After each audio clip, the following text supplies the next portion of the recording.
So this is Born to be Wilder, and this is my team to go to Oxford, and I'm going to say try and get back on top of the league, because we can't guarantee that Leeds or Burnley won't do the business. In fact, we've got to assume that they do. And a bonus, isn't it, if either of them slips up. But this is going to be my team to go back top of the Championship by getting a tough 3 points at the Kassam Stadium on Saturday, starting out with the main man, the goalkeeper, the man that I owe a huge apology to. I cannot believe I doubted whether he was human or not. Turns out he's not human after all. I thought he might have dropped one against Coventry in the dying minutes.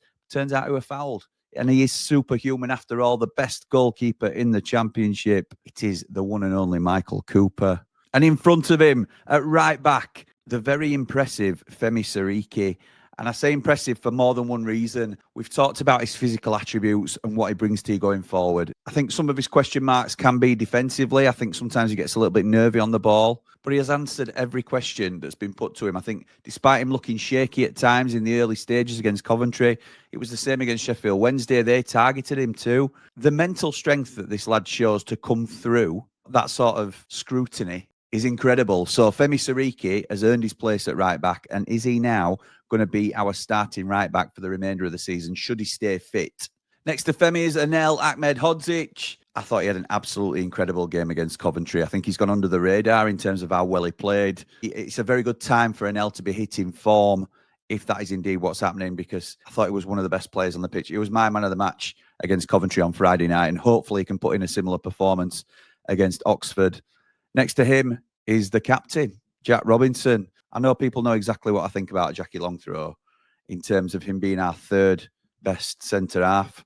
I'm not one of these that will jump on and jump off to an opinion or not give you an opinion. You know how I feel about Jack Robinson, but I also think he's not done enough wrong to come out of the side at the moment. I also believe it's a 3-game week, so there may be some rotation to come over the next couple of games, but this is a winning team, and they've had a break of 8 days. And I don't see any reason to change the vast majority of this team, if any at all, to be honest. So Jack Robinson stays in. And next to him is the best left-back, certainly the best left-back prospect in the league, Harrison Burrows. Fingers crossed this lad gets to test himself at Premier League level next season, because he's had such a strong season for us, adapting from League One into the Championship seamlessly, really, other than the first few games where he sort of had a couple of issues finding his feet. Since then, he's been very, very good. Into the middle, we're hoping that Vinny Souza's fit, but I'm going Hamza Chowdhury. I thought he did absolutely nothing wrong, deserves to keep his place. I think if Vinny is fit, then he'll come back on the bench. I think that's probably the best case scenario that we can hope for. Hamza, I'm more than comfortable with him keeping the shirt. He plays very well alongside the lad I'm lining him up with, and that's Siddy Peck. Unbelievable performance from Siddy, getting better and better. Throughout the season, he's just got better. You can feel the confidence growing in him. He now can take control of games in the middle of the park. Really good performance from Siddy, and long may it continue. Moving further forward, Ben Brereton Diaz on the right-hand side. I don't think he's been at his free-flowing best since coming back in January, but his outputs have been very good, and he looks more and more comfortable with every game on that right-hand side. You might want to go with Jezrak Saki in this game. Andre Brooks made an appearance against Coventry. Those are options also, but I don't think Ben's done enough to come out of the side, personally. So Ben Brereton Diaz retains his place. Over on the left-hand side, Gustavo Hamer. We can talk about the free kick, but this bloke, what an unbelievable talent he is. And we don't see it as often as we'd like, but if we did, he wouldn't be playing for Sheffield United, would he? So Gustavo Hamer, the game changer, is 100% in our lineup, and we'll get in anybody else's lineup as probably one of the first names, if not the first name on the team sheet in this league. In the number 10, it goes against my judgment and everything in me, but I'm keeping Ryan Brewster in. How can you not keep Ryan Brewster in? I think Callum O'Hare's a better player, and this is just a raw, honest reflection on it. But Ryan Brewster is the man on form at the minute.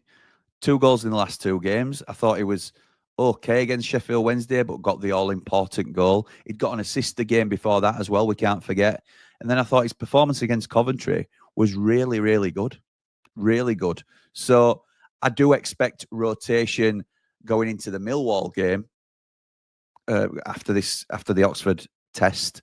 But Ryan Brewster makes my lineup, and up front, the main boy who put the ball in the Wednesday net the first time, because they've both done it, haven't they? The 10 and this number 9. It's Tyrese flipping Gamble, and we're going unchanged. We're going unchanged with a winning side that absolutely dominated the informed team in the league. And this could backfire. It could have been a one-off performance, but how can you justify taking anybody out of the side? I don't think you can when they've had an 8-game break. The options as well you've got off the bench makes it look really strong. So whilst it's not a team that I would blindly pick if you were just going on a best 11, you cannot dispute what this team gave to us on Friday night. And I'm going with them again. The options we can bring off the bench, as I say, are really strong as well. What I would do is look to depending on how the game's going, obviously, but I would certainly look to integrate players like Callum O'Hare, like Rob Holding, like Jezran Raksaki and Tom Cannon a little bit earlier if we can, because those players may well need to be involved against Millwall, whether it's from the start or play a significant part from the bench, just to keep those legs fresh in this really tricky run-in. So let me know what you guys think about that team.